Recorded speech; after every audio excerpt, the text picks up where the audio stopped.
이 멍청한 아줌마녀나. 넌 뭐하는 년인데라며 이등병 아들이 폭행당한 엄마이자 군 서열 1위 합참의장을 밀친 간부. 10분 만에 사성 장군 헬기 3대가 떠서 부대를 개박살내는 이야기입니다. 구독과 좋아요를 해주시면 더 좋은 사연으로 보답하겠습니다. 서울 용산 대한민국 국방의 심장부 합동참모본부 청사. 그 거대한 건물의 가장 깊숙한 곳, 거대한 한반도 전장 상황판이 벽면을 가득 메운 지하 지휘 통제실의 위층에는 합참의장 집무실이 있었다. 그 방의 주인은 대한민국군 서열 1위 6회 공군 전군을 통수하는 최초의 여성 합참의장 사성 장군 강서윤이었다. 그녀의 어깨에 박힌 4개의 빛나는 별은 그녀가 지난 30여 년간 잠보다 전투복을 더 가까이 하며 살아온 삶의 무게 그 자체였다. 그녀의 책상 위에는 대통령과의 직통 전화와 각군 사령부로 연결된 붉은색 비상 전화들이 거대한 거미줄처럼 얽혀 있었다. 의장님, 10분 뒤 서해 합동 기동 훈련 최종 브리핑 시작하겠습니다. 알았소. 그녀는 부관의 보고에 짧게 답하며 모니터에서 눈을 뗐다. 그녀의 시선이 책상 한편에 놓인 낡은 사진으로 향했다. 20살 무렵 입대하기 직전에 찍은 아들 이한울의 웃는 얼굴이었다. 강서윤은 남편을 일찍 여의고 홀로 아들을 키웠다.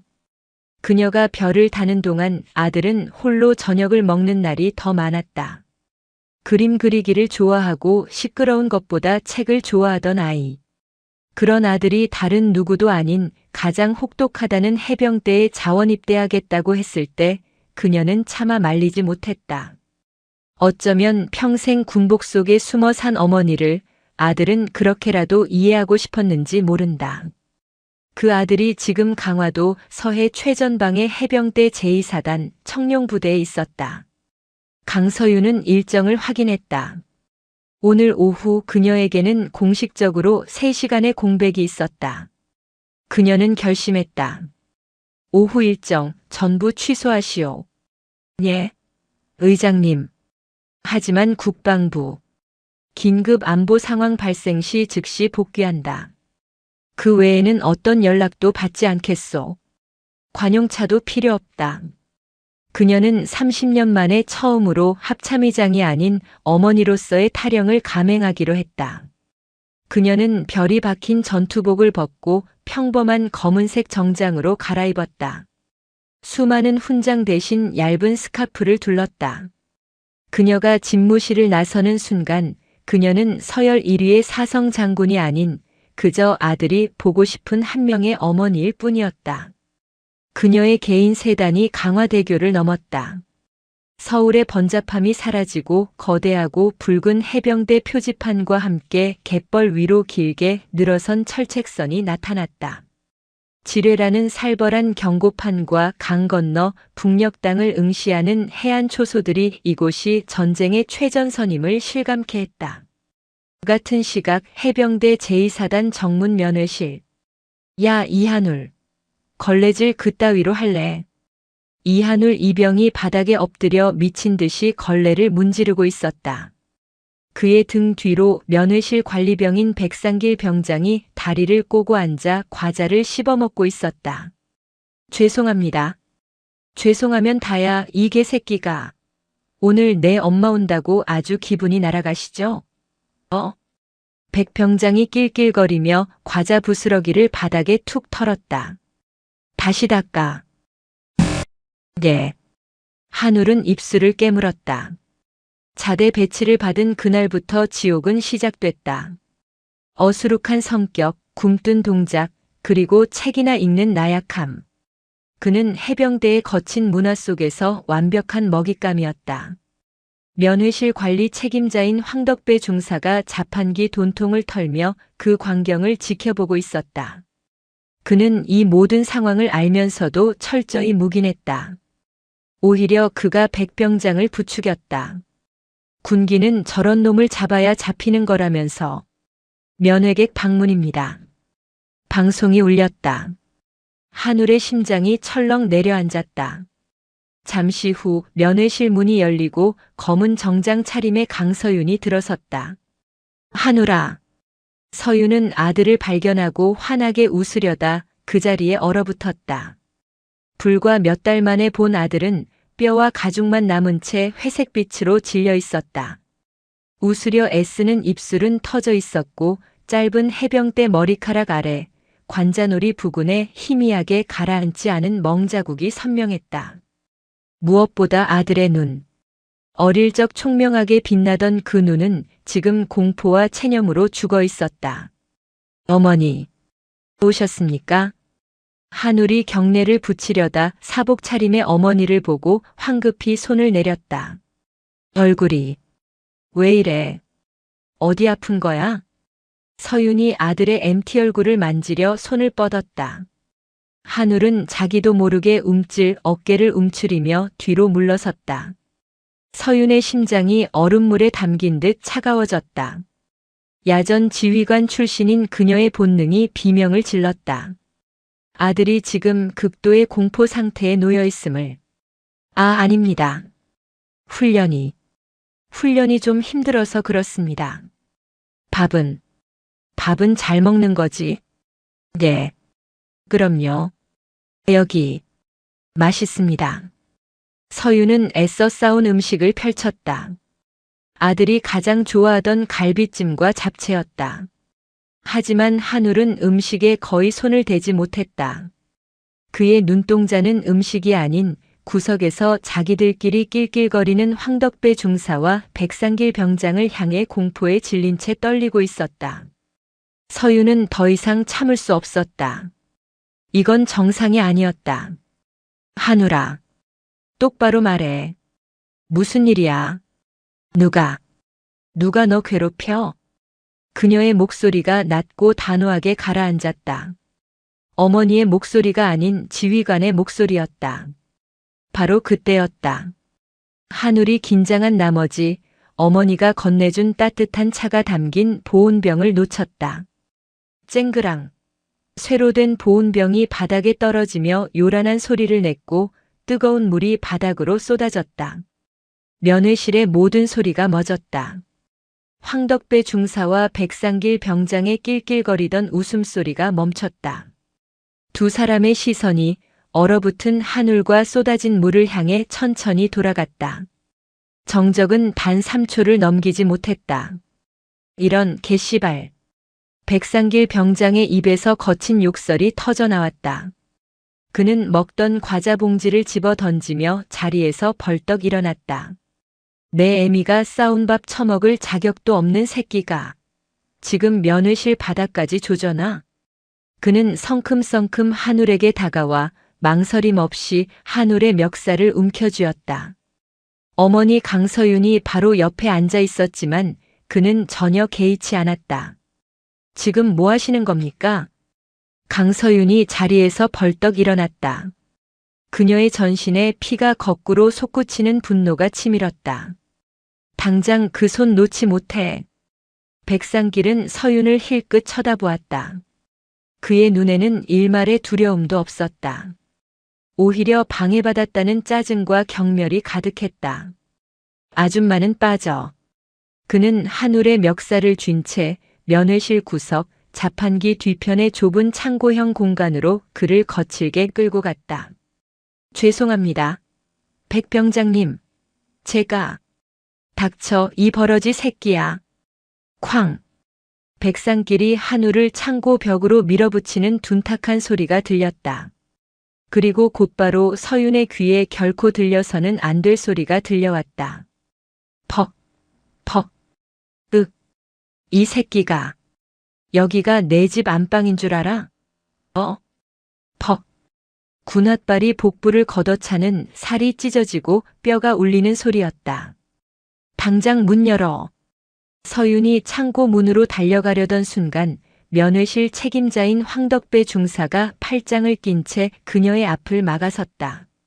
그의 얼굴에는 귀찮다는 표정이 역력했다. 아줌마. 참견 마시라니까. 지금 우리 교육 중입니다. 황 중사는 교육이라는 단어에 역겨운 힘을 주어 말했다. 군대 일은 군대가 알아서 하는 거니까 아줌마는 저기 가서 얌전히 앉아 계죠. 교육?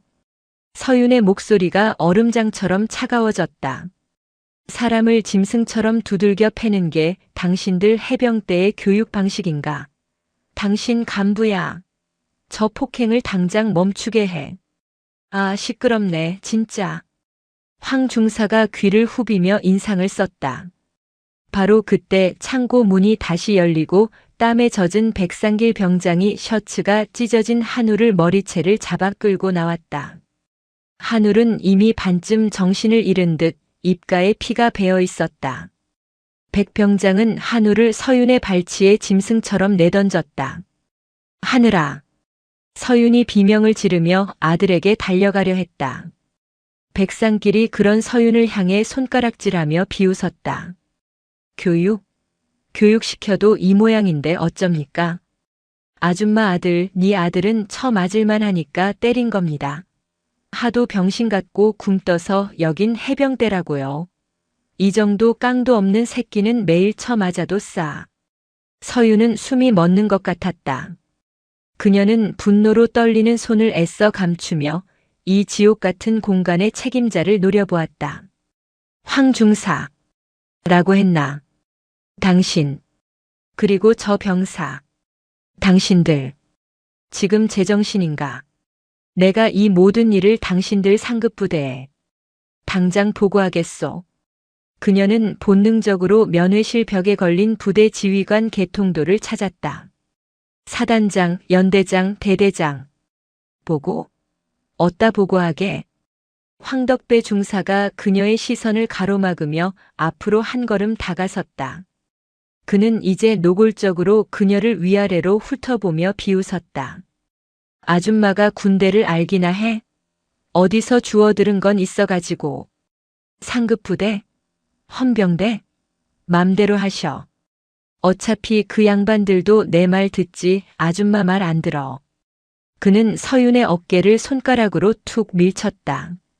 아, 진짜 보자 하니까 열받게 하네. 뭐 하는 년인데 자꾸 남의 부대 일에 대가리를 들이밀어. 아들 관리 그따위로 한 내년 잘못 아니야. 당장 그 족같은 음식물 쓰레기나 치우고 꺼져. 뭐 하는 년. 그리고 그녀의 어깨를 밀친 그 손가락. 그 순간 강서윤의 세계가 멈췄다. 그녀를 짓누르던 어미로서의 비통함과 슬픔이 순식간에 증발했다. 그 자리를 대신 채운 것은 대한민국 전군 통수권자 2위 합참의장 강서윤이 차가운 분노였다. 그녀는 밀쳐진 어깨의 옷매무실을 천천히 바로잡았다. 그리고 자신을 연이라고 부른 황덕배 중사의 눈을 정면으로 바라보았다. 그녀의 눈에는 더 이상 감정이 없었다. 오직 얼음보다 차가운 살기만이 남아있었다. 방금 뭐라고 했나? 뭐 하는 년이냐고 물었다. 왜? 귀까지 처먹었어? 황덕배가 거침없이 내뱉었다. 좋다. 서윤이 짧게 말했다.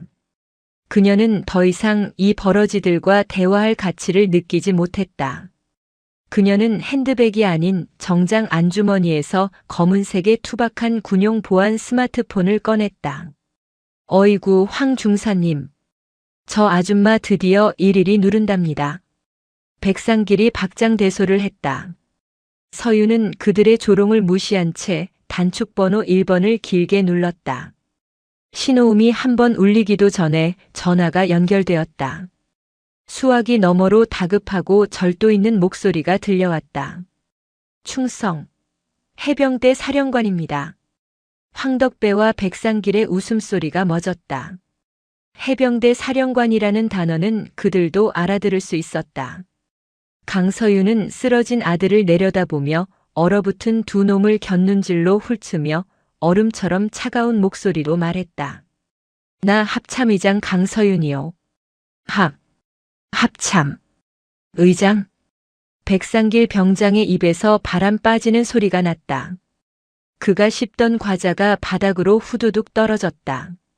황덕배 중사의 얼굴은 핏기가 사라지는 수준이 아니었다. 그는 자신의 귀를 의심했다. 방금 전현이라고 불렀던 아줌마가 대한민국군 서열 1위 텔레비전 속에서나 보던 대통령 바로 밑에 그 사성 장군 합참의장이라고. 의장님, 강서윤 의장님, 어쩐 일이십니까? 수화기 너머의 목소리는 대한민국 해병대의 수장 사성 장군인 해병대 사령관의 것이었다. 그의 목소리는 경악과 공포로 완전히 격앙되어 있었다. 그가 용산 합참의장실이 아닌 외부에서 그것도 보안 단말기로 전화를 걸어온 서열 1위의 방문을 상상이나 했겠는가. 강서윤은 전화기에 대고 낮고 정확하게 말했다.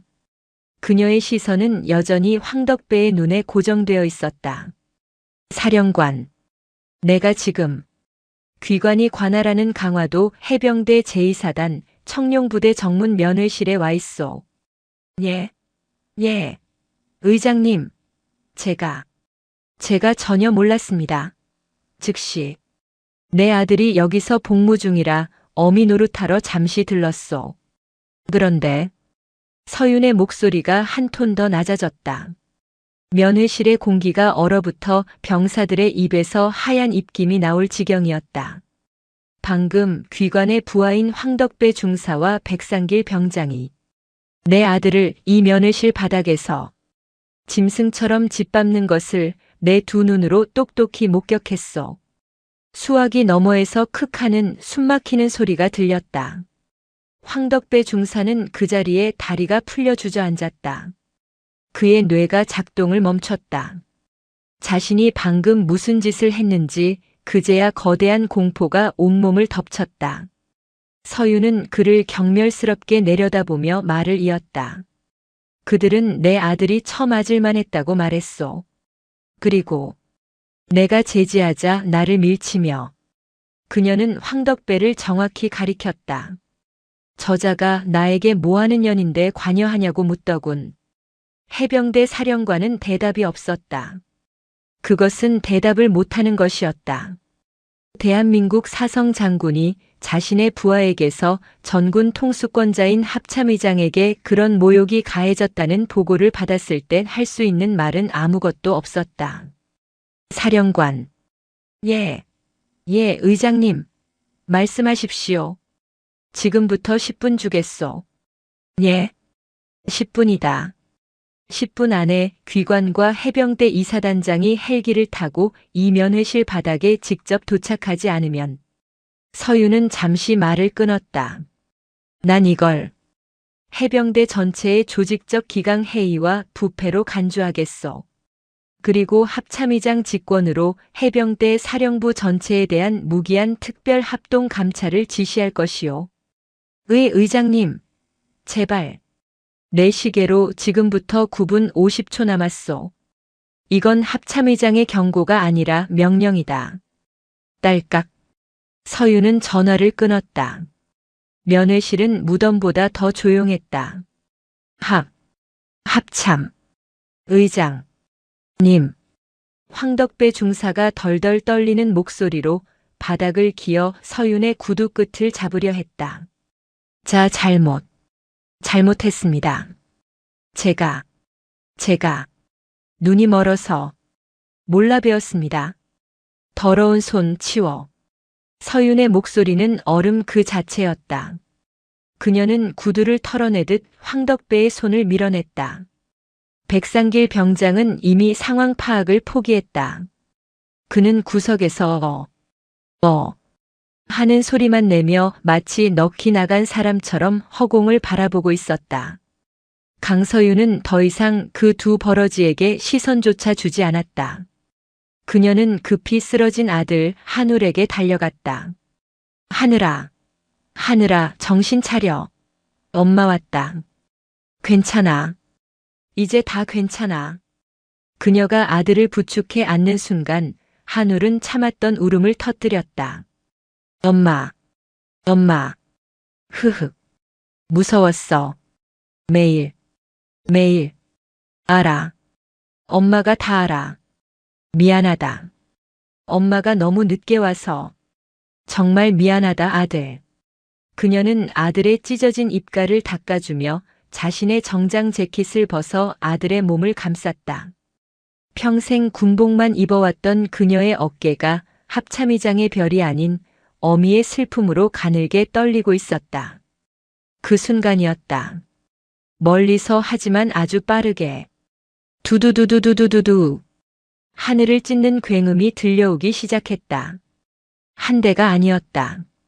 강화도의 겨울 하늘을 뒤덮을 듯한 최소 서너 대의 거대한 헬기 프로펠러 소리였다. 황덕배 중사는 창밖을 바라보았다. 강화도 상공을 날아다니는 일반적인 기동 헬기가 아니었다. 해병대 사령부의 지휘 헬기와 이사단장의 지휘 헬기, 그리고 그들을 호위하는 무장 헬기 편대가 면회실 앞 연병장을 향해 미친 듯이 하강하고 있었다. 전화를 끊은 지 정확히 7분 만이었다. 대한민국 해병대 서열일 2위가 그들의 모든 것을 걸고 합참의장의 분노를 잠재우기 위해 날아오고 있었다. 청룡 부대의 심장이 오늘 멈춰 설 참이었다. 강화도의 겨울 하늘은 굉음으로 찢어졌다. 그것은 훈련 경보가 아니었다. 맑은 날의 마른 하늘을 찢는 지옥에서 울려 퍼지는 듯한 세 대의 헬리콥터 프로펠러 소리였다. 정문 위병소의 근무자들은 창백해진 얼굴로 하늘을 올려다보았다. 대한민국 해병대 제2사단 청룡부대 상공에 저런 조합의 헬기 편대가 나타나는 것은 단 하나 전쟁이 발발했거나 혹은 그에 준하는 재앙이 닥쳤다는 뜻이었다. 두두두두두두. 가장 먼저 모습을 드러낸 것은 해병대 사령부의 지휘 헬기였다. 동체에 선명한 해병대 앵카 마크가 박힌 사성 장군의 헬기였다. 그 뒤를 이어 이사단장의 지휘 헬기가 따랐고 마지막으로 그 두 대를 압도하는 크기의 칠흑처럼 검고 아무런 표식도 없는 육중한 헬기가 상공을 선회했다. 그것은 합참의장 직속 합동참모본부의 긴급 지휘 통제기였다. 면회실 안 황덕배 중사와 백상길 병장은 그 소리를 들었다. 그들은 군인이었다. 저 소리가 무엇을 의미하는지 그들의 뼈와 살이 먼저 반응했다. 사령관님. 헬기. 황덕배의 목소리는 이미 인간의 것이 아니었다. 강서윤은 대답하지 않았다. 그녀는 피투성이가 된 아들 한우를 자신의 무릎에 뉘인 채 찢어진 아들의 셔츠를 정장 재킷으로 감싸고 있었다. 그녀의 시선은 오직 아들의 창백한 얼굴에만 고정되어 있었다. 그녀에게 지금 이 세상은 오직 두 종류의 인간만 존재했다. 자신의 아들 그리고 아들을 해친 짐승들. 쿵, 쿵, 쿵. 세 대의 헬기가 거의 동시에 면회실 앞 연병장을 지시기듯 내려앉았다. 헬기에서 뿜어져 나온 거대한 돌풍이 면회실 창문을 깨트릴 듯이 후려쳤다. 위병소 초병들은 비명을 지르며 엎드렸다. 헬기의 문이 열리기도 전에 해병대 사령관, 사성 장군 탕민식이 뛰어내렸다. 그는 대한민국 해병대의 정점이었다. 그 뒤를 이어 이사단장, 소장 조판석이 굴러떨어지듯 뒤따랐다. 그들의 전투복은 황급히 꿰입느라 구겨져 있었고 얼굴은 공포와 분노로 하얗게 질려 있었다. 여기다. 탕민식이 면회실을 향해 소리치며 전력으로 질주했다. 사성 장군과 이성 장군이 수백 명의 부대원들이 지켜보는 가운데 마치 신병처럼 흙먼지를 뒤집어 쓴 채 면회실 문을 향해 돌진했다. 쾅! 면회실 문이 부서져라 열렸다. 두 장군 그리고 그들을 뒤따라온 해병대 헌병대장과 참모들은 그 자리에 얼어붙었다. 그들의 눈앞에 펼쳐진 광경은 지옥도 그 자체였다. 대한민국 군 서열 1위 합동참모의장 강서윤이 값비싼 검은색 정장이 흙먼지와 핏물로 더럽혀진 채 바닥에 주저앉아 있었다. 그리고 그녀의 품에는 입가에 피를 흘리며 실신하듯 쓰러져 있는 해병대 이병이 안겨 있었다. 면회실 구석에는 방금 무슨 일이 일어났는지 인지조차 못하는 백상길 병장과 바닥에 주저앉은 채 오줌을 지려 바지를 적시고 있는 황덕배 중사가 있었다. 탕민식 사령관은 숨을 쉬는 법을 잊었다. 조판석 사단장은 자신의 눈앞에 펼쳐진 광경을 부정하려는 듯 눈을 감았다 떴다. 의장님. 탕민식이 군모를 벗어든 채 떨리는 목소리로 그녀에게 다가갔다. 그는 감히 경례조차 붙이지 못했다. 서열 1위의 지휘관이 자신의 관할 구역에서, 그것도 자신의 부하들에게 그런 일을 당한 직후였다. 제가 죽을 죄를. 그가 강서윤 앞에서 무릎을 꿇으려던 순간이었다. 무릎은 죄인이 꿇는 것이다, 탁 장군. 강서윤의 목소리가 면회실 바닥을 긁었다. 그녀는 아들에게서 눈을 떼지 않은 채 말했다. 그리고 죄인은 저기 있다. 그녀의 손가락이 오줌을 지린 황덕배와 넋이 나간 백상기를 향했다. 그제야 두 장군의 시선이 그들에게로 향했다. 조판석 사단장의 눈이 뒤집혔다. 합참의장의 아들. 그리고 그 아들을 폭행. 그것도 합참의장의 면전에서. 그리고 황덕배, 이 개새끼야. 조판석 사단장이 이성을 잃고 황덕배에게 달려들려 했다. 탕민식 사령관이 그의 팔을 붙잡았다. 사단장, 멈춰. 탕민식은 조판석보다 더 깊은 분노에 휩싸여 있었지만 그는 사성 장군이었다. 그는 이 사태를 수습해야 할 총책임자였다. 그는 천천히 지옥의 악귀와도 같은 형상으로 황덕배와 백상길에게 다가갔다. 내 놈들이구나. 탕민식의 목소리는 분노가 아니었다. 그것은 해병대 전체의 명예를 실추시킨 반역자를 향한 차가운 살이었다. 내 놈들이 감히 이 신성한 해병대 정복을 입고 전우를, 그것도 어미가 보는 앞에서 짓밟았나. 사령관님, 저는 황덕배가 살려달라고 빌기 위해 입을 열었다. 그리고 탕민식이 그의 말을 잘랐다. 그의 눈이 황덕배의 눈을 꿰뚫었다. 내 놈의 그 더러운 주둥이로 감히 합참의장님께 뭐하는 년이라고 짓거렸나. 황덕배의 눈이 공포로 뒤집혔다. 내 놈의 그 썩어 빠진 손가락으로 의장님의 어깨를 밀쳤나. 황덕배는 말을 잃었다. 거품을 문 채 그저 바닥을 기었다. 탕민식은 더 이상 그를 쳐다보지 않았다. 그는 뒤를 돌아 헌병대장에게 명령했다. 헌병대장. 예. 사령관님. 저 두 놈. 저것들은 이 시간부로 해병이 아니다. 저것들은 군복을 입을 자격이 없는 범죄자다. 그의 목소리가 면회실을 찢었다. 당장 저놈들의 계급장을 떼고 군복을 벗겨 수의를 입혀 특수폭행, 가혹행위, 그리고 전군 통수권자에 대한 모욕 및 상관 폭행 미수, 군사 반란에 준하는 중범죄로 당장 긴급 체포한다. 해병대 교도소 독방에 쳐넣어. 알겠습니다. 헌병들이 비명처럼 달려들어 바닥에서 발버둥 치는 황덕배와 이미 실신한 백상기를 짐승처럼 끌어내기 시작했다. 살려주십시오. 사령관님, 의장님, 제가 잘못했습니다. 황덕배의 비명이 면회실을 가득 채웠다. 그러나 그 누구도 그를 동정하지 않았다. 시끄럽다. 저 새끼의 주둥이를 막아. 헌병이 황덕배의 입에 재갈을 물렸다. 두 범죄자는 그렇게 해병대 역사상 가장 치욕적인 모습으로 끌려나갔다.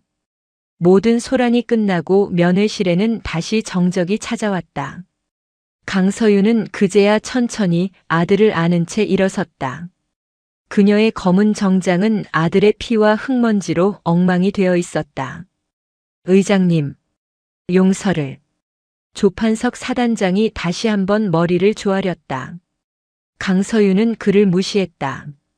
그녀는 탕민식 사령관을 바라보았다. 탁 장군. 예, 의장님. 의무 헬기를 부르시오. 예. 즉시 사단 의무대로.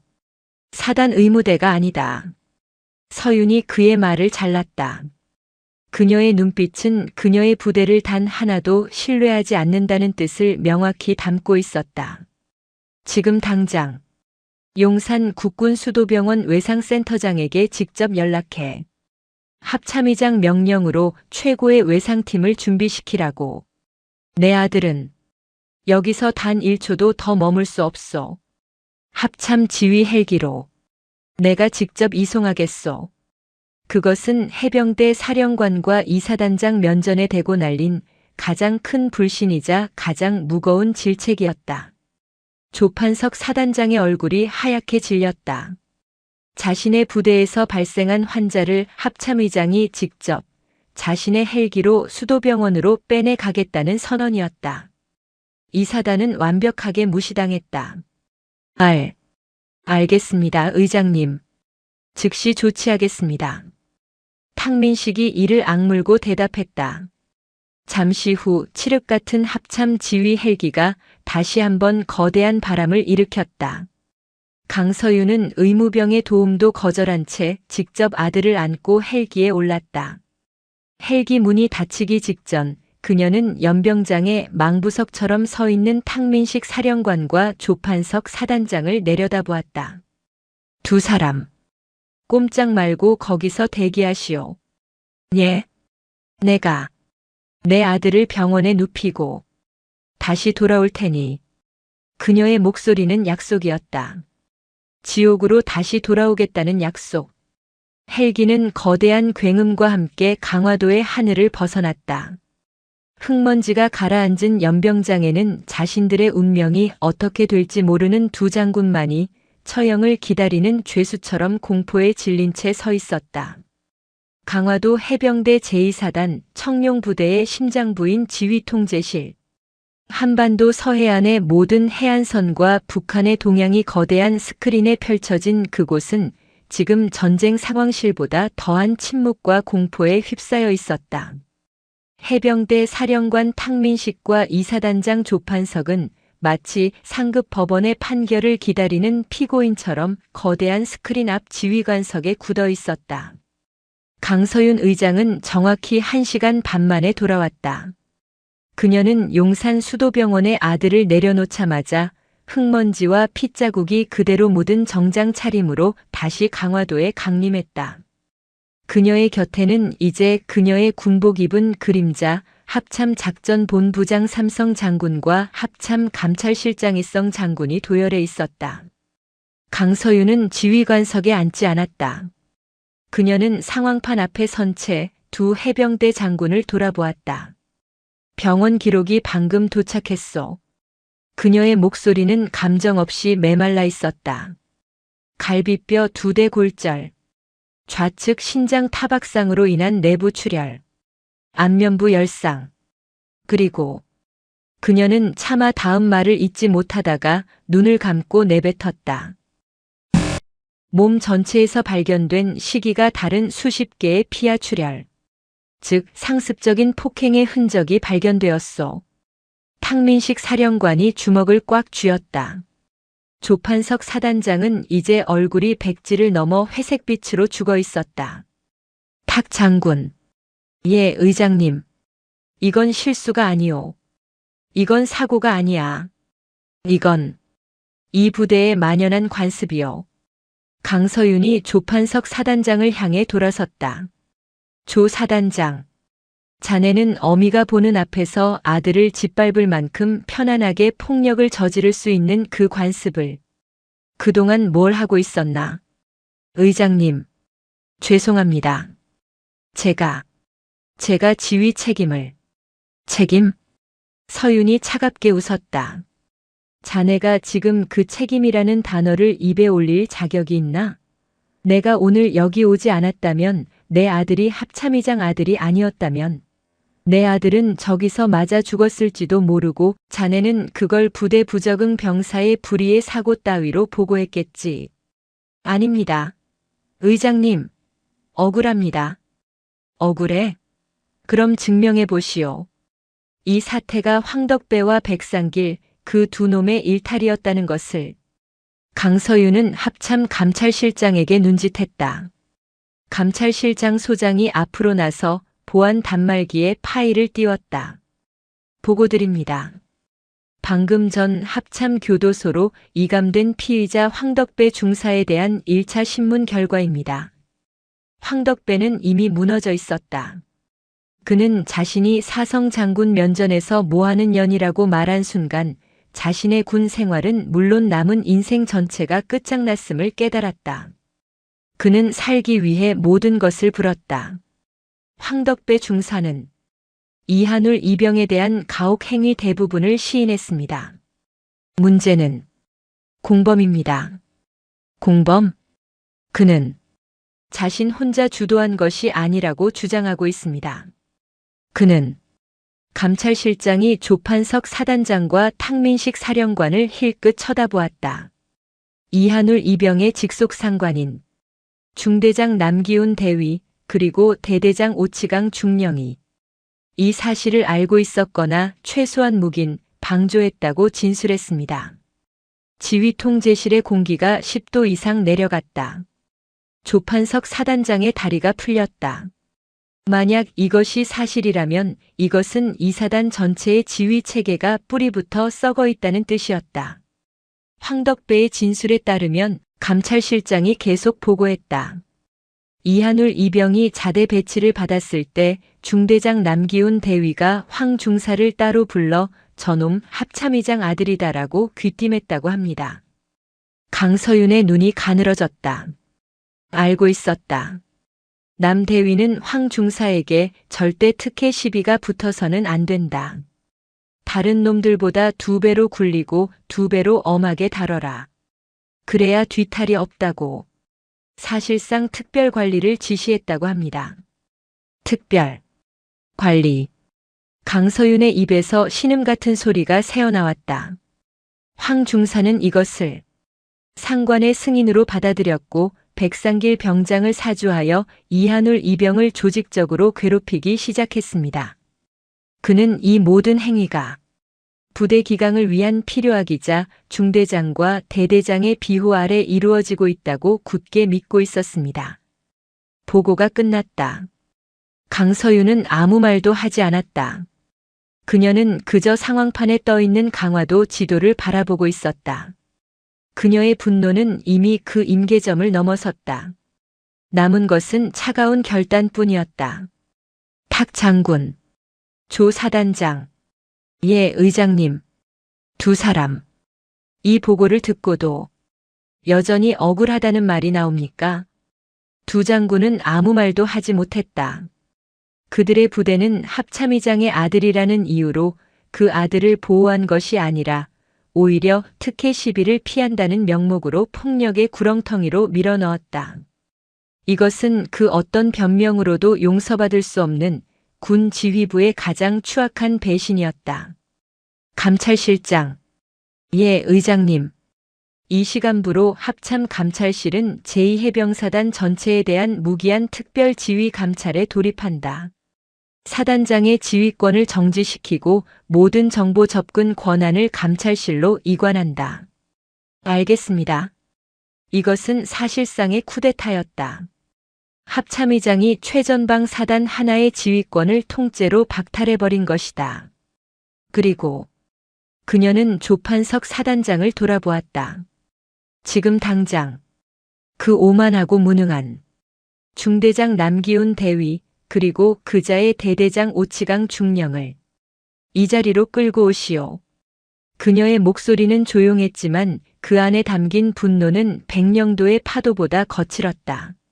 내가 직접 저들의 주둥이로 저들의 해병 정신이 무엇인지 들어봐야겠소. 청룡부대 지휘통제실의 육중한 강철 문이 열렸다. 먼저 들어온 것은 중대장 남기훈 대위였다.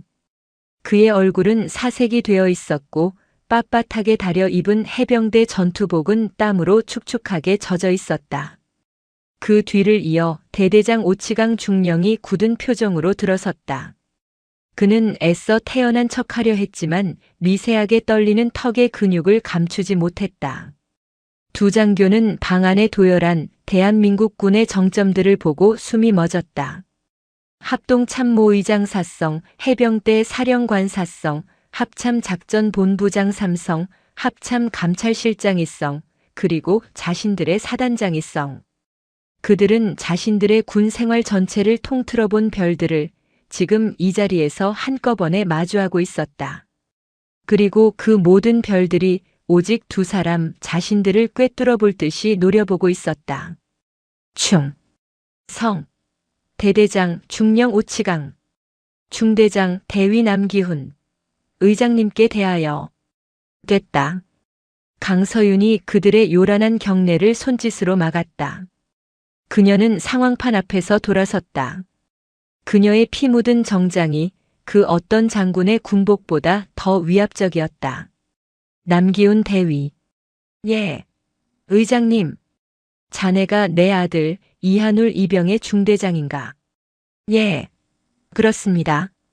황덕배 중사에게 특별 관리를 지시했나? 특혜 시비가 붙지 않게 남들보다 2배로 굴리라고. 남기훈 대위의 눈동자가 지진이라도 난 듯 흔들렸다.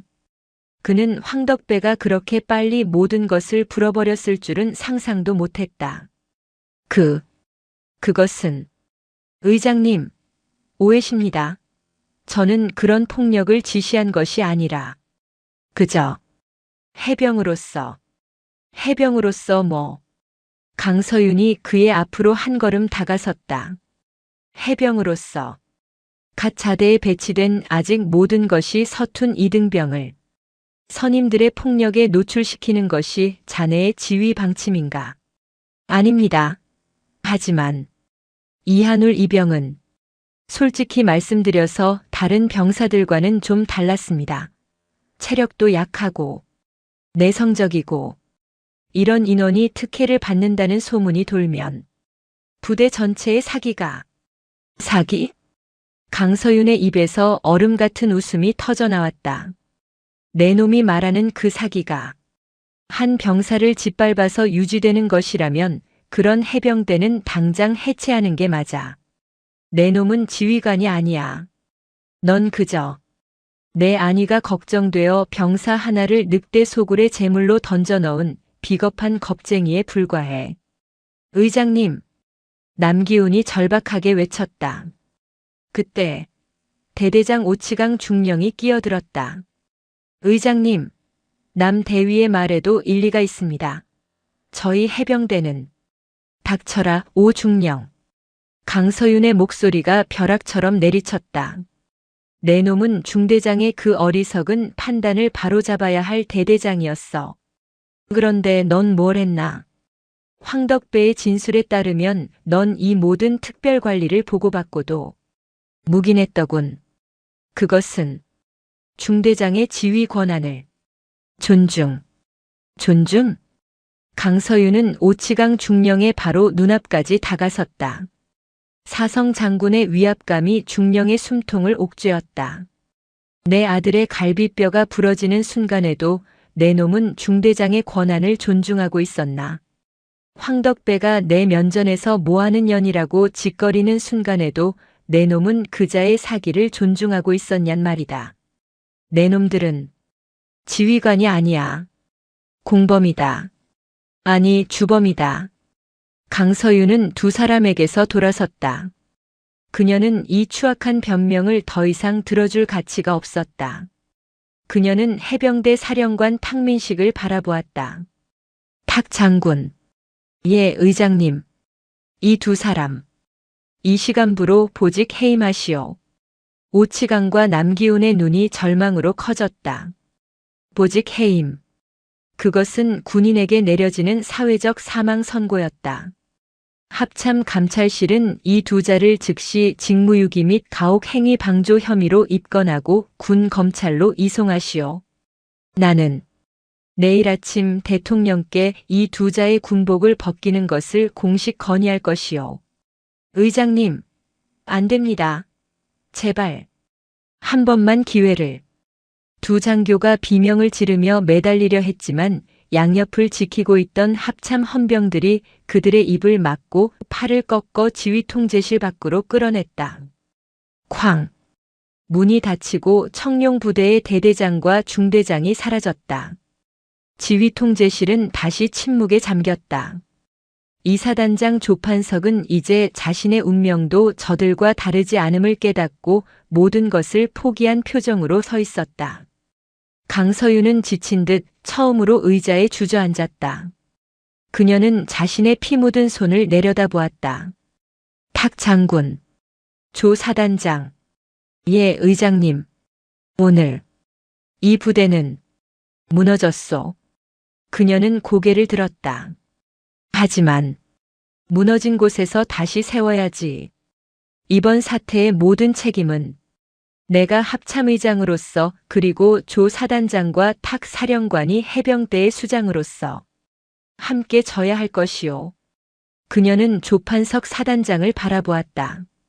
조 사단장, 자네는 오늘부로 직무정지다. 이 사단에 대한 모든 지휘권은 합참 감찰실장이 대행한다.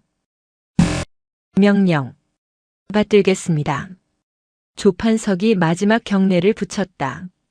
그리고 탁 장군, 예, 오늘부로 해병대 전체의 병영 문화 특별 점검을 실시하시오. 합참이 모든 과정을 직접 감찰할 것이오. 내 놈들이 말하는 그 해병 정신이 폭력의 다른 이름이 아니라는 것을 이번 기회에 증명해내시오. 증명하지 못하면 그녀는 말을 멈추었다. 나 강서윤이 해병대의 앵칼을 내 손으로 부러뜨리게 될 것이오. 그날 밤 늦은 시각, 강서윤은 강화도를 떠나 불이 꺼진 용산 국군수도병원 1인실로 돌아왔다. 아들 한울은 진통제에 취해 깊은 잠에 빠져 있었다. 그녀는 아침에 자신이 덮어주었던 핏자국이 말라붙은 자신의 정장 재킷을 걷어냈다. 그리고 간호장교가 새로 가져온 담요를 덮어주었다. 그녀는 아들의 침대 옆 작은 간이 의자에 주저앉았다. 오늘 하루 그녀는 사성 장군으로서 한 개 사단의 지휘부를 초토화시켰다. 수많은 별들과 장교들의 목을 날려버렸다. 그러나 지금 그녀의 눈앞에 있는 것은 그 모든 승리의 전리품이 아니라 그저 고통 속에 잠든 자신의 아들뿐이었다. 그녀가 아들의 깡마른 손을 잡았다. 아침에 면회실에서 잡았던 그 손. 공포에 질려 차갑게 떨리던 그 손. 그녀는 아들의 손등에 자신의 이마를 기댔다. 미안하다. 그녀의 목소리가 어둠 속에 낮게 잠겼다. 하늘아, 미안하다. 엄마가, 내 엄마가 합참의장이라서 미안하다. 그녀는 깨달았다. 남기훈 대위와 오치강 중령이 보인 그 비틀린 충성심과 공정함의 강박. 어쩌면 그들은 평범한 이등병이었다면 무시했을지도 모를 아들을 자신이 합참의장이었기에 오히려 더 가혹한 지옥으로 밀어넣었을지도 모른다는 끔찍한 진실을 강철 같던 사성 장군의 어깨가 어둠 속에서 어미의 죄책감으로 소리 없이 무너져 내리고 있었다. 강화도 해병대 제2사단 청룡부대 사단장실. 본래 이 방의 주인이었던 조판석 소장은 이제 자신의 방 한쪽 구석에 죄인처럼 서 있었다. 방의 새로운 주인은 합참의장 강서윤이 아니었다. 그녀는 지금 이 순간에도 용산 수도병원 중환자실 앞에서 아들의 의식이 돌아오기만을 기다리고 있었다. 그녀를 대신해 강화도에 강림한 것은 그녀의 가장 날카로운 검 합동참모본부 감찰실장이자 육군 소장인 강유빈과 합참 작전본부장이자 삼성 장군인 최진혁이었다. 사단장실은 거대한 임시 지휘 통제소로 변해 있었다. 육군, 해군, 공군, 그리고 해병대 출신으로 구성된 합참의 합동감찰단 수십 명이 사단장실과 그 옆에 회의실을 가득 메웠다. 그들은 청룡부대의 모든 서류와 컴퓨터를 압수수색했다. 해병대의 붉은 명찰 대신 각기 다른 군복을 입은 이 외지인들의 등장은 이사단 전체를 공포로 마비시켰다. 그들의 눈에는 동료 의식 따위는 없었다. 오직 합참의장의 분노를 대행하는 차가운 칼날만이 번뜩였다. 감찰실장님. 육군 중령인 감찰 1팀장이 굳은 얼굴로 보고했다. 이한울 이병이 소속된 대대. 오치강 중령이 지휘하는 그 대대 전체의 1:1 면담을 완료했습니다. 강유빈 소장은 차가운 눈으로 보고서를 넘겼다. 결과는 지옥이었습니다. 중령의 목소리가 낮게 잠겼다. 이한울 이병 건은 빙산의 일각이었습니다. 황덕배 중사와 백상길 병장은 대대 전체를 공포로 통제하는 사냥개였습니다.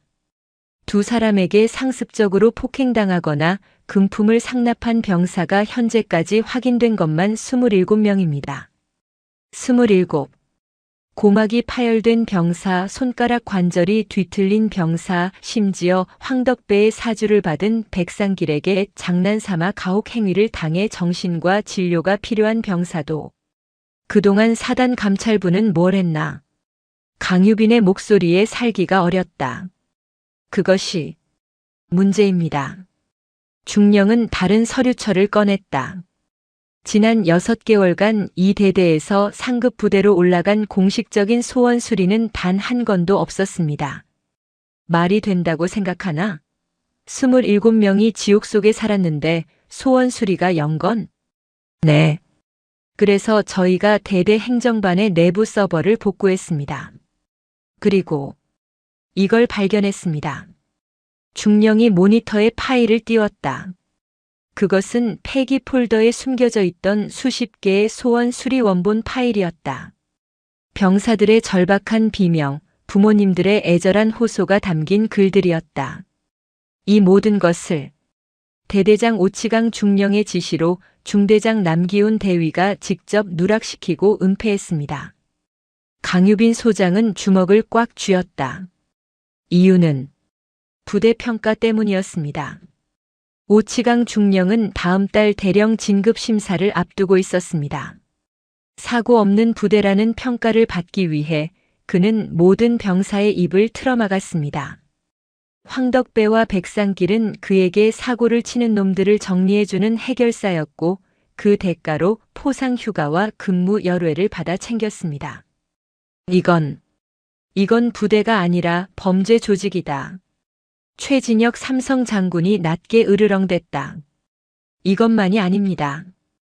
감찰 중령은 마지막 서류를 꺼냈다. 그것은 황덕배 중사의 개인 컴퓨터에서 나온 차계부 파일이었다. 황덕배는 대대 군수 물자를 상습적으로 횡령했습니다. 유류, 훈련용 자재, 심지어 병사들에게 지급될 부식까지 빼돌려 외부 업자에게 팔아넘겼습니다. 그리고 이 파일은 그 수익금의 일부가 정기적으로 상납된 내역입니다. 파일의 마지막 줄에 충격적인 이름이 적혀 있었다. 오치강 대대장님 부대 운영비 명목, 월 150만 원. 이것은 단순한 가혹행위 은폐가 아니었다. 대대장이 자신의 진급을 위해 병사들의 입을 막았고 하사관은 그 비호 아래 횡령을 저질렀으며 그 횡령의 대가가 다시 대대장에게 상납되는 완벽한 공생관계, 부패의 카르텔이었다. 강유빈 소장은 더 이상 보고를 듣지 않았다. 그는 인터폰을 들었다. 지금 당장 헌병대는 오치강 중령과 남기훈 대위를 군사 반란죄가 아닌 이적 행위에 준하는 군용물 횡령 및 직무유기 혐의로 다시 긴급 체포해. 그는 조판석 사단장이 듣는 것을 알면서도 일부러 크게 말했다. 그리고 이사단 사단장, 조판석 소장, 감찰실장실로 당장 들어오라고 해. 같은 시각 국군 수도병원, VIP 병동, 이한울이 누워있는 병실 밖 복도는 보이지 않는 철벽으로 둘러싸여 있었다. 합참의장 직속 경호대와 기무사 요원들이 복도 양끝을 통제했다. 강서윤은 아들의 침대 옆에서 뜬 눈으로 밤을 새우고 있었다. 그녀의 손에는 강화도에서 실시간으로 전송되는 감찰 보고서가 들려 있었다. 횡령, 상납, 카르텔. 그녀는 보고서를 읽어 내려갈수록 아들이 겪었을 고통의 본질을 깨닫고 몸서리쳤다. 한우리는 그저 특혜 시비를 피하기 위한 희생양이 아니었다. 한우리는 오치강과 황덕배가 만든 그 거대한 범죄 조직의 비밀을 알고 있을지도 모르는, 혹은 그들의 범죄 행위에 방해가 되는 가장 연약하고 멍청한 목격자였을 뿐이다.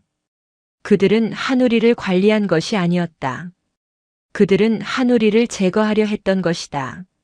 만약 자신이 어제 그곳에 가지 않았더라면, 만약 아들이 합참의장의 아들이라는 사실이 그들에게 알려지지 않았더라면, 아니, 합참의장의 아들이라는 사실이 알려졌기 때문에 그들은 자신들의 범죄가 발각될까봐 두려워 아들을 더욱더 잔혹하게 짓밟고 입을 막으려 했던 것이다. 강서윤은 아들의 손을 잡았다. 자신의 지위가, 그 빛나는 네 개의 별이 아들을 지키는 방패가 아니라 아들을 겨누는 칼이 되었다는 끔찍한 진실에 그녀는 숨이 막혔다.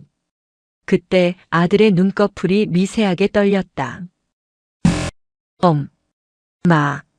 가늘게 갈라진 목소리. 강서윤이 화들짝 놀라 아들을 내려다보았다. 아들 한우리 지옥의 문턱에서 돌아와 희미하게 눈을 뜨고 있었다.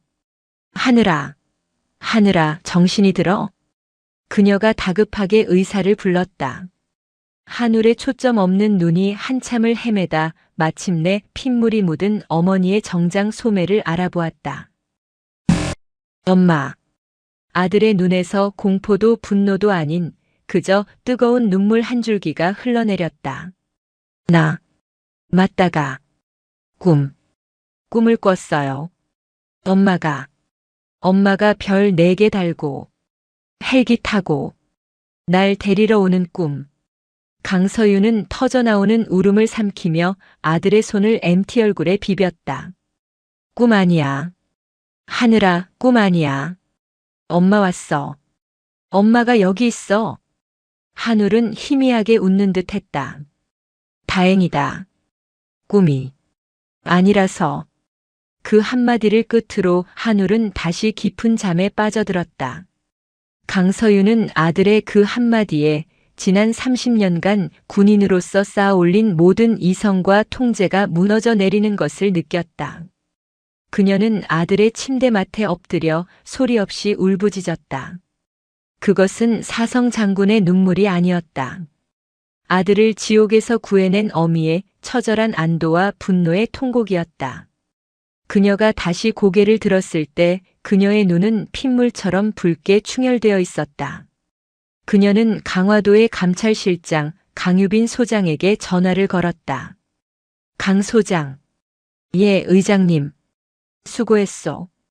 이 정도 증거면 차고 넘쳐. 이제 강화도에서 철수하시오. 예. 철수 말이 피피니까. 하지만 아직 더러운 일은 거기까지. 진짜 심판은 이들을 모두 용산으로 압송한 뒤 합참본부에서 내가 직접 할 것이오. 그녀는 전화를 끊고 창밖을 바라보았다. 멀리 동이 터오는 서울의 하늘. 오치강, 남기훈, 그리고 조판석, 탕민식. 그녀는 이름을 하나하나 곱씹었다. 너희가 짓밟은 것은 내 아들 하나가 아니다. 너희는 이 나라의 군 기강을 그리고 어미의 심장을 짓밟았다. 그녀는 합참의장실 비서실에 전화를 걸었다. 나다. 지금 즉시 국방부 장관 그리고 청와대 안보실장께 긴급 대면 보고를 요청하시오. 그녀는 이 사건을 해병대 내부의 비리로 끝낼 생각이 없었다. 이것을 군 전체를 개혁하는 피해 숙청의 신호탄으로 삼을 작정이었다. 다음 날 아침 서울 용산 국방부 합동청사.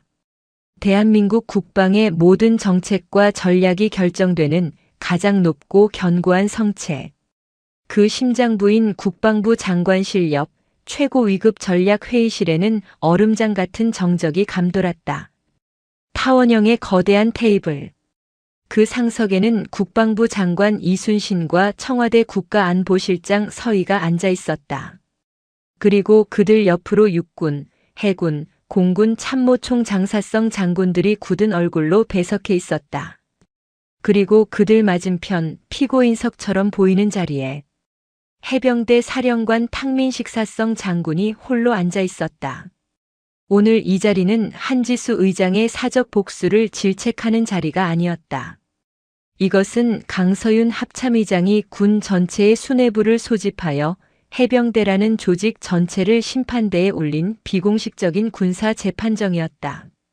강서윤은 상석이 아닌 테이블의 한가운데 마치 검사처럼 서 있었다. 그녀는 피 묻은 정장 대신 칼처럼 각이 잡힌 합참의장 정복을 입고 있었다. 그녀의 어깨에 달린 4개의 별은 오늘따라 심판자의 표식처럼 서늘하게 빛났다. 회의를 시작하기 전에 강서윤이 먼저 입을 열었다. 그녀의 목소리는 마이크가 필요 없을 만큼 방 전체를 울렸다. 합동감찰단의 최종 보고서를 공유하겠소. 그녀가 스크린에 파일을 띄웠다. 첫 번째 장은 국군 수도병원에서 촬영한 이한울 이병의 전신 상처 사진이었다. 갈비뼈의 골절, 신장의 피멍, 그리고 온몸을 뒤덮은 시기가 다른 멍 자국들. 회의실에 있던 사성 장군들의 표정이 일그러졌다. 이것이 어제 내가 목격한 교육의 결과요. 그녀는 다음 장을 넘겼다. 그것은 황덕배 중사와 오치강 중령, 남기훈 대위의 관계도였다. 특별관리 지시, 가혹행위 묵인, 소원 수리 누락, 그리고 군납 비리 및 상납이라는 붉은색 글씨가 중앙에 박혀 있었다. 이것은 군납 비리가 아니라 군기문란의 문제요. 조용히 듣고 있던 국가안보실장 서희가 날카롭게 지적했다. 합참의장.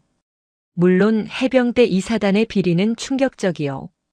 하지만 의장께서 합참의 직속 감찰단을 동원해 일개 사단의 지휘권을 사실상 무력화시킨 것은 명백한 월권이요. 대통령께서도 이 점을 심각하게 우려하고 계시오. 군의 지휘 계통을 무너뜨린 선례를 남긴 것이요. 국방부 장관 이순신도 거들었다. 강 의장. 나는 강 의장을 신뢰하지만 이번 일은 사적인 감정이 개입되었다는 의심을 피하기 어렵소. 아들의 일이 아니었다면 의장께서 직접 헬기를 타고 강화도까지 갔겠소? 그것은 이 재판정의 핵심이었다. 그들은 강서윤의 정의가 아닌 그녀의 동기를 문제 삼고 있었다.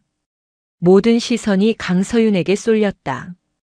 그녀가 여기서 밀리면 이 모든 것은 아들 바보 여장군의 히스테리로 격화되고 해병대 비리는 꼬리 자르기로 끝날 것이었다. 강서윤은 그들의 눈을 피하지 않았다. 장관님, 실장님, 두 분의 우려에 깊이 공감합니다. 그녀는 천천히 입을 열었다. 네, 맞습니다. 제 아들이 아니었다면 저는 어제 강화도에 가지 않았을 겁니다. 회의실이 술렁였다. 그녀의 솔직한 인정이었다.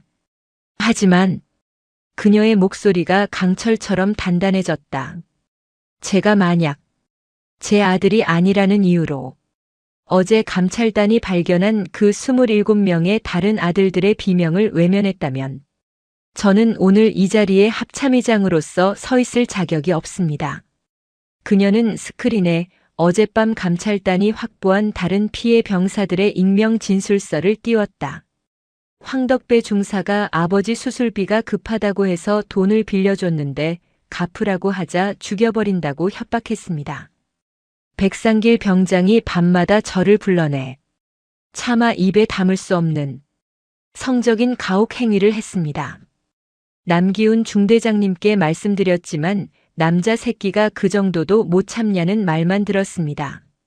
오치강 대대장님은 저희에게 사고치면 너희 부모님까지 피곤해진다고 말했습니다. 저희는 신고할 곳이 없었습니다. 방 안의 공기가 얼어붙었다. 이것은 단순한 폭력이 아니었다. 금품 갈취, 성가혹 행위, 그리고 지휘관에 의한 협박.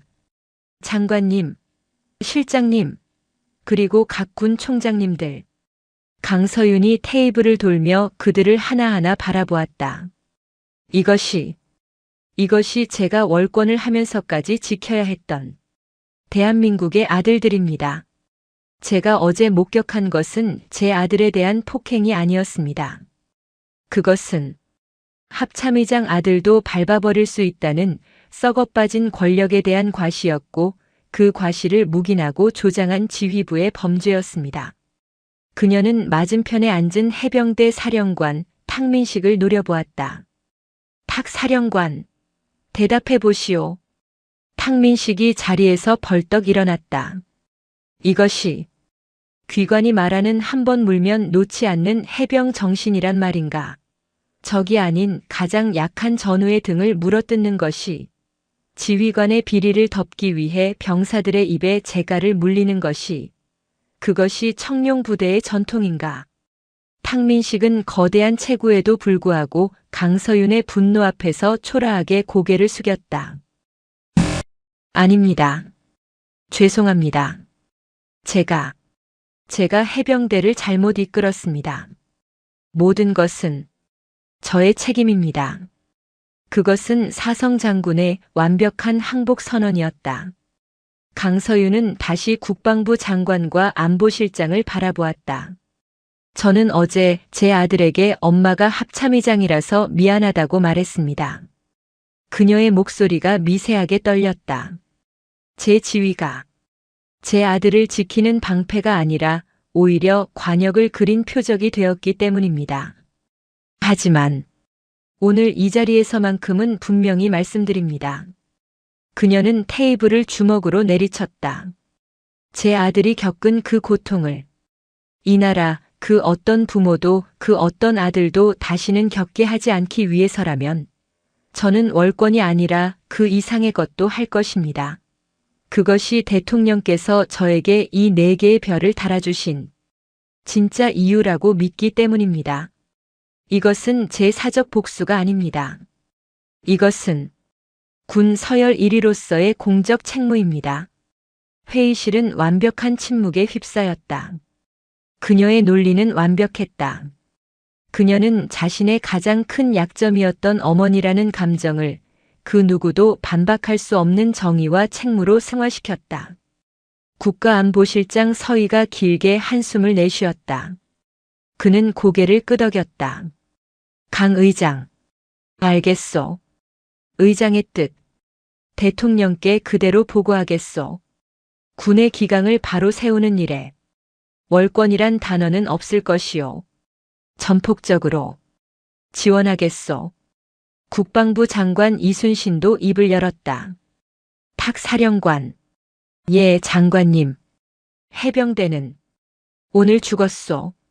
하지만 다시 태어나야 하오. 합참의장의 지휘 아래 뼈를 깎는 개혁안을 48시간 내로 작성해서 나에게 직접 보고하시오. 명 받들겠습니다. 강서윤은 눈을 감았다. 첫 번째 전쟁이 끝났다. 용산의 재판정은 대한민국의 모든 언론을 뒤흔든 태풍의 핵이 되었다. 그날 오후 국방부 장관 이순신과 합참의장 강서윤, 그리고 해병대 사령관 탁민식이 나란히 합동 브리핑실에 섰다. 강서윤은 그 자리에 서지 않으려 했지만 책임은 함께 지는 것이고 개혁은 함께 완수하는 것이라는 장관의 설득에 응했다. 스포트라이트가 터지는 가운데 해병대 사령관 탁민식이 마이크 앞에 섰다. 그는 자신의 사성 장군 모자를 벗어 연단 위에 올려놓았다. 그것은 해병대 전체의 명예를 내려놓는다는 상징적인 행위였다. 존경하는 국민 여러분, 해병대 사령관 대장 탁민식입니다. 그는 90도로 허리를 숙여 사죄했다. 저는 오늘 국민 여러분과 그리고 한 명의 병사와 그 가족분께 씻을 수 없는 죄를 지은 해병대를 대신하여 이 자리에 섰습니다. 그는 강화도 이사단에서 벌어진 모든 비리, 즉 이한울 이병에 대한 상습 폭행과 가혹 행위, 지휘관들의 조직적인 은폐, 그리고 대대장의 군납 비리까지 단 하나도 숨기지 않고 모든 것을 밝혔다. 이것은 일부 병사의 일탈이 아닌 썩어 빠진 지휘관들의 묵인과 방조 그리고 부패가 낳은 해병대 전체의 치욕입니다. 이에 저 탕민식은 오늘부로 해병대 사령관직을 내려놓고 군복을 벗겠습니다. 기자들 사이에서 탄식이 터져나왔다. 사성 장군의 잦은 사퇴였다. 그리고 이번 사태를 직접 적발하고 군의 환부를 도려낼 결단을 내려주신 합동참모본부 강서윤 의장님께 해병대를 대표해 감사의 말씀을 드립니다. 그는 강서윤을 향해 돌아섰다. 강 의장님, 의장님께서 저희의 부러진 앵카를 다시 세울 기회를 주시길 한 명의 예비역 해병으로서 간곡히 부탁드립니다. 그는 거수 경례를 붙였다. 그것은 서열 1위에 대한 경례가 아닌 군의 미래를 맡기는 한 군인의 마지막 부탁이었다. 모든 스포트라이트가 강서윤에게 향했다. 그녀는 마이크 앞으로 나섰다. 합참의장 강서윤입니다. 그녀의 목소리는 담담했다. 국민 여러분께 심려를 끼쳐드려 송구합니다. 군은 뼈를 깎는 자정 노력을 시작하겠습니다. 탁 사령관의 사의는 반려합니다. 모두가 놀랐다. 탕민식의 눈이 커졌다. 죄를 지은 자는 벌을 받아야 마땅합니다. 하지만 자신이 더럽힌 것을 자신의 손으로 직접 치우는 것 또한 군인의 마지막 책임입니다. 그녀는 탕민식을 바라보았다. 탁 사령관은 이 시간부로 합참의장 직속 전군 병영 문화혁신 특별위원회의 부위원장으로서 나와 함께 이 지옥을 청소해야 할 책임이 있소. 도망칠 생각 마시오. 그것은 사태보다 더 무거운 형벌이자 마지막 기회였다. 탕민식은 입술을 깨물고 고개를 숙였다. 그날 저녁 이번 사태의 주범들에 대한 처벌이 발표되었다. 백상길 병장, 황덕배 중사 상관 합참의장 면전 모욕 및 폭행, 특수 가혹 행위, 군용물 횡령 등 군 형법상 최고 형량이 적용되어 군사 재판에 회부. 남은 인생을 군 교도소에서 보내게 될 것이 확실시되었다. 남기훈 대위, 오치강 중령 즉시 파면. 군복을 벗는 것은 물론 모든 연금과 명예가 박탈되었으며 직권 남용, 직무유기, 횡령 공모 혐의로 민간 법원에 이첩되어 구속 수감되었다. 조판석 소장 이사단장 보직 해임 및 불명예 강제 전역. 장군으로서의 모든 예우가 박탈되었다. 한 달 후 국군 수도병원 재활병동. 이한울은 창가에 앉아 스케치북에 그림을 그리고 있었다. 그의 몸에는 아직 흉터가 남았지만 얼굴에는 혈색이 돌아왔다. 공포에 질렸던 눈빛은 사라지고 20살 청년의 차분함이 자리 잡고 있었다. 그는 의병 전역 판정을 받았다. 몸의 상처보다 그날의 끔찍한 기억으로 인한 외상 후 스트레스 장애가 더 심각했다. 병실 문이 열리고 사복 차림의 강서윤이 들어왔다. 그녀는 합참의장이 아니라 주말을 맞아 아들을 보러 온 어머니의 얼굴을 하고 있었다. 왔어요? 한울이 밝게 웃었다. 그래. 오늘은 밥 좀 먹었어? 그럼요. 이젠 죽 말고 밥 먹어요. 서윤은 아들 곁에 앉아 아들이 그리고 있는 그림을 바라보았다. 그것은 어두운 바다 위 거대한 폭풍우 속에서 부러진 앵카닷을 움켜쥐고 있는 해병의 모습이었다. 하지만 그 해병의 등 뒤로 거대한 검 한 자루가 비처럼 쏟아지는 화살을 막아주고 있었다. 멋진 그림이네. 그냥 요즘 계속 이 생각이 나서요. 한울은 그림에서 눈을 떼지 않고 말했다. 그날 면회실에서 무서웠어요. 엄마가 합참의장이라는 게 원망스러웠어요. 나 때문에 엄마가 곤란해질까봐. 엄마 이름에 먹칠할까봐. 그게 맞는 것보다 더 무서웠어요. 하늘아. 그런데 엄마가 헬기 타고 다시 돌아왔을 때, 그리고 오늘 뉴스에서 다른 피해자들 이야기가 나올 때 깨달았어요. 한울이 고개를 돌려 어머니의 눈을 바라보았다. 엄마는 나 하나 구하러 온 게 아니었구나. 엄마는 그날 나한테만 온 게 아니라 그 부대에 갇혀있던 다른 27명한테도 같이 온 거였어요. 강서윤은 아무 말도 하지 못했다. 그저 아들의 손을 꽉 잡았다. 엄마, 고마워요. 한울이 처음으로 그날의 일에 대해 고맙다고 말했다. 나, 이제 괜찮아요. 아니, 괜찮아질 거예요. 전역하고 다시 그림 그릴 거예요. 그리고 그는 자신의 그림을 가리켰다. 나도 엄마처럼 누군가를 지켜주는 그림을 그릴 거예요. 강서윤은 아들을 끌어안았다. 그녀의 어깨에 달린 4개의 별이 아들의 환자복에 부딪혀 작게 소리를 냈다. 그녀는 깨달았다. 자신이 지킨 것은 아들의 목숨만이 아니었다. 아들은 그날의 지옥을 딛고 자신만의 앵카와 검을 찾아낸 것이다. 강서윤은 아들을 안은 채 창밖의 서울 하늘을 바라보았다. 그녀의 전쟁은 아직 끝나지 않았다. 하지만 그녀는 더 이상 혼자가 아니었다. 그녀가 지켜낸 아들이 이제 그녀의 가장 든든한 방패가 되어주고 있었다. 시간은 강물처럼 흘렀다. 대한민국을 뒤흔들었던 강화도 청룡부대 게이트의 거대한 파도는 수많은 이들의 군복을 벗기고 철창에 가두고 나서야 비로소 잔잔해졌다.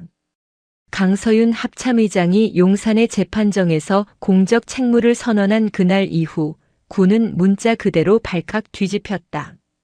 그것은 개혁이 아니었다. 외과 수술이었다. 마취도 없이 가장 무딘 칼로 썩은 살을 도려내는 고통스럽지만 반드시 필요한 과정이었다. 강서윤의 서슬 퍼런 칼날 아래 탕민식 해병대 사령관은 그야말로 지옥 같은 나날을 보냈다. 그는 합참의장의 부관이 되어 대한민국 해병대의 모든 부대를 이잡듯 뒤졌다. 해병대의 상징이었던 붉은 명찰은 은폐와 폭력의 상징으로 전락했고 수십 년간 이어져 온 기수 열외와 악기발이 같은 낡고 잔인한 인습들이 뿌리째 뽑혀나갔다. 그 과정에서 수백 명의 간부와 병사들이 징계를 받거나 군복을 벗었다. 탕민식은 매일 밤 사령관실에서 홀로 담배를 태우며 강서윤이 부러뜨리겠다던 그 앵카를 어떻게 다시 세워야 할지 고뇌했다. 그는 도망치는 대신 가장 치욕스러운 방법으로 자신의 책임을 다하고 있었다. 그리고 마침내 그 폭풍의 중심에 있던 이들의 최종 판결이 내려졌다. 국방부 고등군사법원은 이례적으로 신속하고 단호했다. 백상길 병장, 황덕배 중사 상관 합참의장 면전 모욕 및 폭행, 특수 가혹 행위, 군용물 상습 횡령 등 열거하기도 힘든 죄목이 적용되었다. 황덕배는 자신의 범죄 카르텔이 모두 드러나자 오치강과 남기훈이 모든 것을 지시했다고 미친 듯이 발악했다. 하지만 재판부는 이들을 주범으로 명시했다. 두 사람에게는 군 형법상 사형 다음 가는 형량인 수십 년의 징역형이 선고되었다. 그들의 남은 인생은 햇빛 한 줄기 들지 않는 군 교도소 독방에서 썩어갈 터였다. 남기훈 대위, 오치강 중령 두 사람의 운명은 더욱 비참했다. 그들은 지휘관이었다. 재판부는 이들이 특혜 시비를 막기 위한 선이었다는 변명을 일축했다. 오히려 지휘관의 직위를 이용해 병사를 사적인 목적 진급 및 횡령의 제물로 삼은 가장 비열한 범죄로 규정했다. 두 사람은 단순 파면을 넘어 불명예 강제 전역 및 계급 강등 조치를 당했다.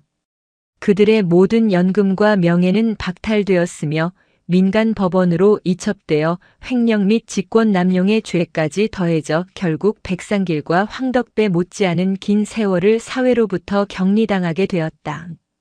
조판석 소장 이사단장 그는 직접적인 범죄에 가담하지는 않았으나 이 모든 지옥도를 자신의 사단 내에서 방치한 지휘 책임을 물어보직 해임된 뒤 가장 쓸쓸한 강제 전역을 맞았다.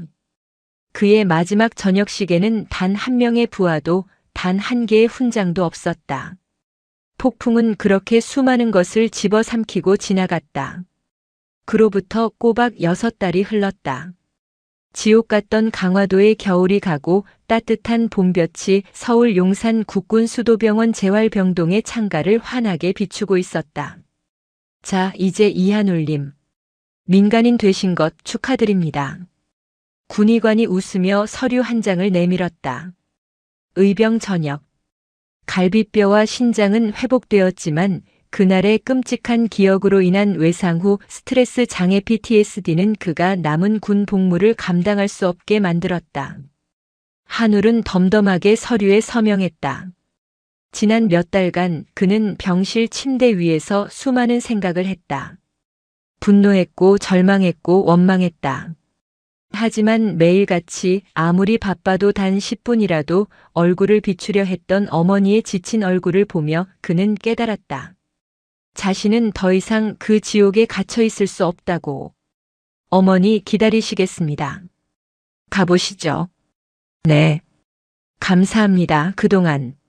한울은 낡은 군복 대신 어머니가 가져다준 편안한 면바지와 셔츠를 입었다. 병실 문을 나서는 순간 수십 년 묵은 쇠사슬이 끊어지는 듯한 해방감이 밀려왔다. 병원 정문. 수많은 위병과 헌병들의 경례를 받으며 나타나는 합참의장이 아니었다. 오늘은 검은색 정장도 사성 장군의 위엄도 없었다. 강서윤은 수수한 베이지색 재킷에 청바지를 입고 평범한 어머니의 모습으로 아들을 기다리고 있었다. 그녀는 멀리서 걸어 나오는 아들을 보았다. 강화도에서 처음 만났을 때처럼 뼈만 앙상하지도 공포에 질려 있지도 않았다. 아직 앳된 얼굴이었지만 그늘졌던 눈빛은 차분하게 가라앉아 있었다. 가자 아들. 서윤이 아들의 가방을 대신 들려 했다. 아닙니다. 이젠 제가 들어야죠. 한울이 웃으며 가방을 고쳐맸다. 두 사람은 나란히 병원을 걸어 나왔다. 어색한 침묵이 흘렀다. 사성 장군과 이등병이 아닌 어머니와 아들로서 나누는 첫 대화는 생각보다 쉽지 않았다. 뭐, 먹고 싶은 거 있어? 서윤이 어색하게 물었다. 병원 밥. 지겨웠는데. 한울이 잠시 생각하다 말했다.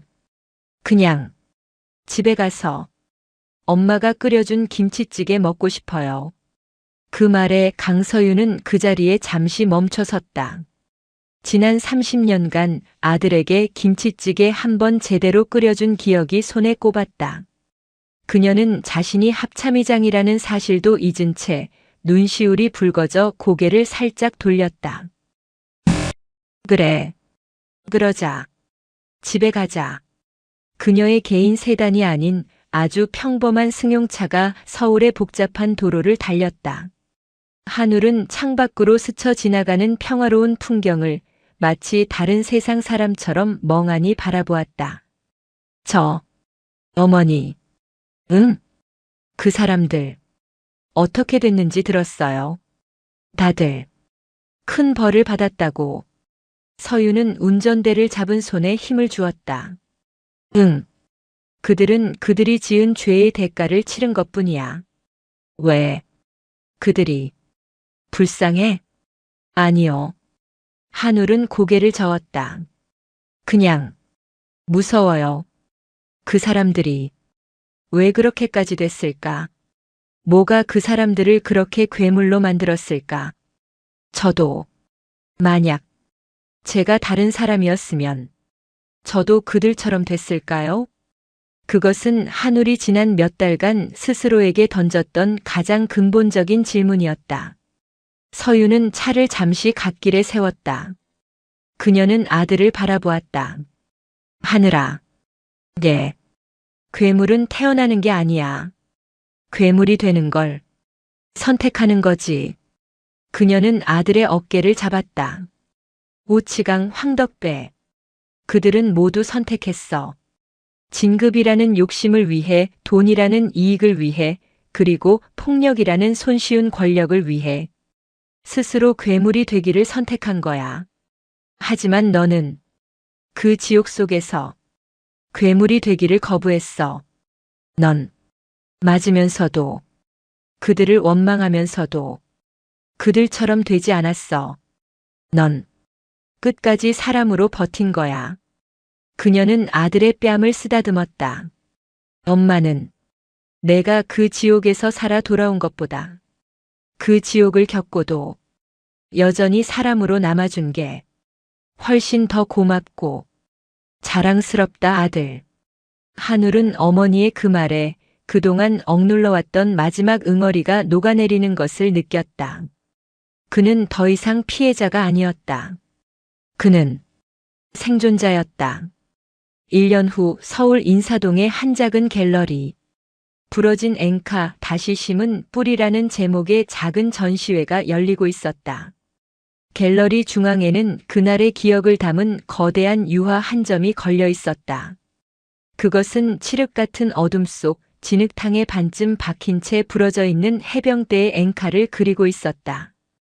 앵카는 녹슬고 부서져 있었지만 그 부러진 틈 사이로 아주 작고 연약하지만 새하얀 새싹 하나가 굳건하게 피어오르고 있었다. 그리고 그 새싹을 향해 하늘의 먹구름을 뚫고 한 줄기 거대한 빛이 내리쬐고 있었다. 그림의 작가 이한울은 이제 어엿한 복학생이자 신진 작가가 되어 관람객들에게 자신의 그림을 설명하고 있었다. 이 그림은 제군 생활의 기억입니다. 사람들이 숨을 죽였다. 그들은 저 청년이 강화도 게이트의 그 피해자임을 알고 있었다.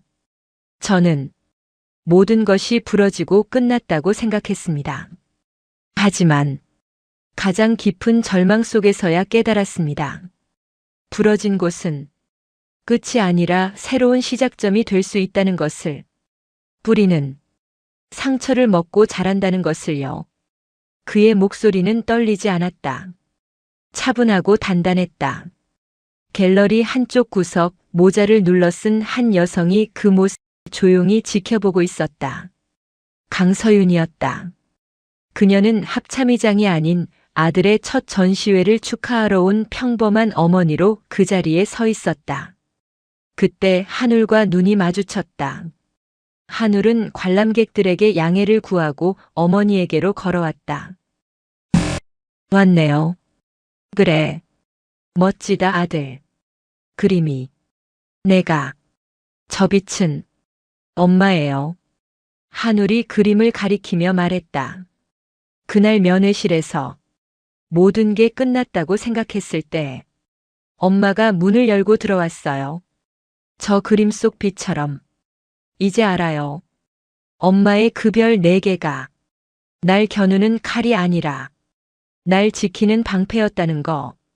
나뿐만 아니라 그 부대에 있던 다른 27명의 방패. 강서윤은 아들의 그 한마디에 지난 1년간의 모든 피로와 죄책감이 씻겨나가는 것을 느꼈다. 그녀는 아들의 어깨를 툭 쳤다. 가자. 김치찌개 끓여놨어. 진짜요? 오늘은 안 태웠죠? 이 자식이. 두 사람이 웃으며 갤러리를 나섰다. 따뜻한 봄 햇살이 상처를 딛고 다시 선 두 사람의 어깨 위로 부서지고 있었다. 강서윤은 문득 걸음을 멈추고 하늘을 바라보았다. 그녀의 전쟁은 아직 끝나지 않았다. 군에는 아직도 뽑아내야 할 부러진 앵카들이 수없이 많았다. 하지만 그녀는 더 이상 두렵지 않았다. 그녀는 자신의 가장 연약한 아들이 가장 강인한 뿌리가 되어 자신을 지탱해주고 있음을 알았기 때문이었다. 그녀는 다시 합참의장으로서 그리고 한 명의 어머니로서 자신의 길을 걸어갈 힘을 얻었다. 오늘도 요지경 사연을 잘 들어주셔서 감사합니다.